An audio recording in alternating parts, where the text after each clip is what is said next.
Hello tanks and tankettes, and welcome to a view replay courtesy of, let's just call him the Sergeant, shall we? Because if I say his full name, it might leave a slightly unpleasant taste in the mouth, let's just put it that way. So, the Sergeant here is in the newly buffed T-54 Mod.1, and it's quite a strong tank now. I mean, it always was decent when it was top tier, that's when the armour was actually effective. And it's had some buffs in the past, I believe, but yeah, it's had a fair few this time around. It's not the only one. Patch 920 brought with it a whole host of buffs and changes to tanks generally, including some of the premiums. And this always was good when it was top tier, as the Sergeant is here, but it might be a bit more effective now when it gets down tiered as well. It's not any faster than it was before, but it's had a couple of reasonably significant changes. The biggest one in my eyes is the extra 20 meters view range, which makes taking coated optics with a good crew a pretty viable choice these days, but it's also got better penetration, better aim time, and better dispersion stats with the gun. It's also got an extra 20 millimeters of armor on the turret face, bringing it from, I think it was 180 up to 200. So all in all, it's just, you know, it's nothing super dramatic in terms of buffs.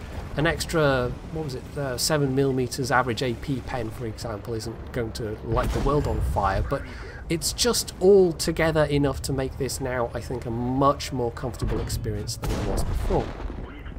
So, he's already bounced some shells there, but these are all tier 6 tanks, and even pre-buffs, this would have been a fairly comfortable situation.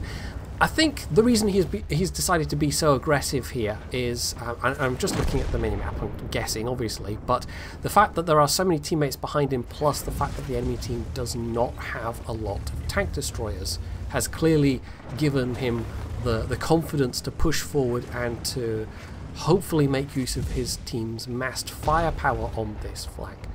The downside of that, however, is that they don't have a lot of firepower on the other side. Not that I think many of their tanks were that keen on going over to that other side anyway, because the enemy team has a 110 and they've got a 5100. The 5100 is not a good frontline heavy tank. It only really has its hit points, so you can kind of understand how this has worked out how it has, and it's a good thing that the Sergeant pushed up here, because if that blob of tanks had been sat there in the southwest not doing anything, not taking care of this flank, then when the inevitable push comes from the village, as it is happening now, they'd be in a rather unenviable position. So, they've got only a couple of tanks left to clear it up. The E-25 comes streaming in behind for some reason.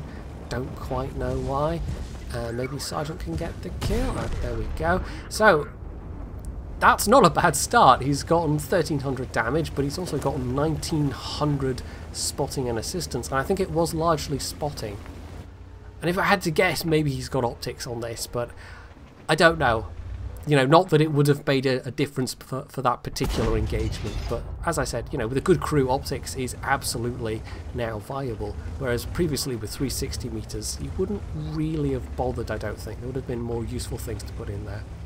So we know there are a couple of mediums in the mid-ridge area on this side, but of more concern is the fact that, well, most of the enemy team, over half the enemy team, is still alive, and they are steadily marching towards the cap at this point, because there wasn't a lot in the way to stop them. They didn't have a lot to stop them in terms of armour either. I mean, probably their best armoured heavy tank in this entire game was the IS-2, and well, I mean, his own armour's not bad, but you know, it's not going to stand up to a 30 gun or a 110 or even, you know, the T-29 if they know where to aim, or the Tiger. So this is not one yet. This is absolutely not one yet, and the enemy team are actually now bringing it rather closer back on numbers. So they don't really have control of that mid-ridge area, the E and F lines, and that could be fairly crucial, because if you have control of that, it is possible to defend your base from there. You know, you get one tank who's brave enough to spot the cap, and then at that point you can form a firing squad along that street there and just pour fire down into the cap, because it really is only largely bush cover. There are a couple of rocks, but there's not enough to give anything like complete coverage. So this is the point where having extra spotting would come in useful. Pulls into a bush, picks up the T-29 and the VK. The 110 is still on the field somewhere, but the Ferdinand at least has been taken out, so that's alright. They can take out this T-29. Well, that's a very attractive target right now, being side-on like that. And, oh, well, there we go. He's actually getting some light tracking damage himself as well, so that's yet more spotting and assistance. Unfortunately, though, that last shot does get him spotted, and he takes a hit from the 110. So, yeah, the armour is good enough against lower tiers, and it's very good for bullying mediums.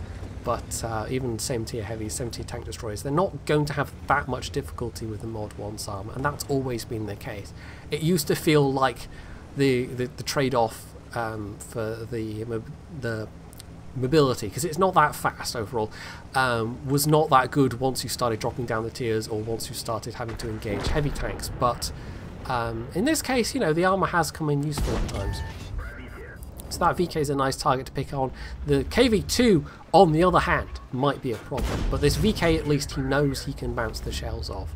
And they don't seem inclined to reach for the APCR yet. So this is a good position. He's fairly hull down-ish. You know, he wasn't really showing much in the way of weak spots to that VK. So that was okay. The KV2, on the other hand, of course, doesn't have to worry about weak spots. But there is at least good news in that he only has to deal with the KV2 at the moment. The 110 and the 3485M have been distracted by a Cromwell, and I don't quite know why the Cromwell did that, but anyway, so that at least has brought the Sergeant some time. There's also a 90B back there on the enemy side of the map, but they're probably not going to be able to do that much. They're over there on their own. The Sergeant, on the other hand, I mean, he's just decided to go for it, does take a hit, and unfortunately he's now a little bit stuck, and being stuck has netted him an extra hit from the 110, so he really does have no other choice than to go forwards and try and beat the KV2's reload, which he should be able to do. He's also got the Udes in theory backing him up, but I don't think the Udes has any shots on the KV2, but if he can spot the 110 with Udes, we'll be able to help.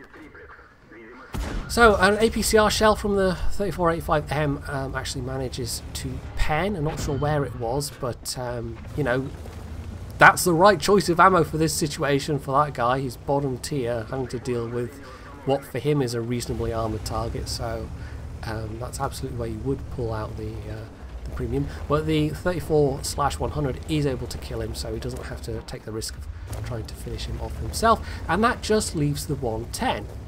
This is 5 versus 1 at this point, but that 110 is rather healthy, and none of them particularly are. There are a couple of them that can take some hits, though. I mean, the Udes could take some hits and trade hit points. The T-34-100 could also take a hit, but obviously the Sergeant himself absolutely cannot. So there goes the 90B. I think they tried to just run in behind the 110. I think they got in a hit as well, I'm not entirely certain. But that's one less tank. But at least they know where the 110 is. They've kind of backed themselves into the corner. So if they all approach this guy together, if they just basically, you know, if the healthy tanks take the hits and they all pool their firepower, this should be reasonably doable. They can't really count on any help from artillery, because this 110 is probably going to be sensible enough to try and take arty cover, because obviously he knows that enemy arty's left alive. But for some reason the T-34-100 takes a very strange route. They actually start travelling west along the Midwich Street, and then they start coming back towards the 110's position, even though we very much know this is the last guy left alive. So I can't really explain the T-34-100's actions there, and I don't know why they wasted that little bit of time. But it's not like it's crucial. There's still 5 minutes left on the clock. There's still plenty of time to do this. So the Udes takes a hit, but also makes a hit in return. So that's useful, because that's a reasonably big chunk of health that the 110 has just lost. I think the Udes would be struggling to take another hit though, but I mean at this point somebody has to, and actually the logical choice would be the T-34-100. Will the T-34-100 however do it? No, he's being a bit shy, a bit reticent. The Udes, I mean the Udes was honestly a bit, I think the Udes was just going for the ram kill and it was never going to work, and then that just left the 110 in position to kill the sergeant. But then the T-34-100, you know, got there eventually, had a bit of bad luck with the RNG, leaving the guy on 1 hit point, but because he was tracked by artillery, that was the win. So 3,500 damage spotted and assisted. That was really good English, and over 4,000 damage done, or is that the other way around? No, it is that way around. Okay, there we go. 4,124 damage with 6 kills, getting him the top gun and an ace tanker. Look at the disparity between him and the rest of the team. Look at that, over twice the XP of anybody else on the team. Quite a substantial amount more damage than anybody else on the team, so I think I'm fairly comfortable calling that one a carry. That was definitely a carry. If he hadn't done what he'd done on that flank earlier on, I'm not sure the team really would have moved much, and then he had to do rather a lot of damage because the rest of the team wasn't so much. And yes, he was a top tier, and yes, that puts you in a position of more responsibility, but even so, I think that was a pretty good showcase of what this tank is capable of now. And it always was capable of being a bit of a bully when it was top tier, and there weren't too many enemy heavies to deal with in that one, but still, that was quite a close match, all things considered, and the sergeant acquitted themselves very well. So that's it for this game. Hopefully you enjoyed it, and if you did, you can hit the like button, you can leave any comments below, you can sub to my channel if you haven't already, and as always, stay tuned for more.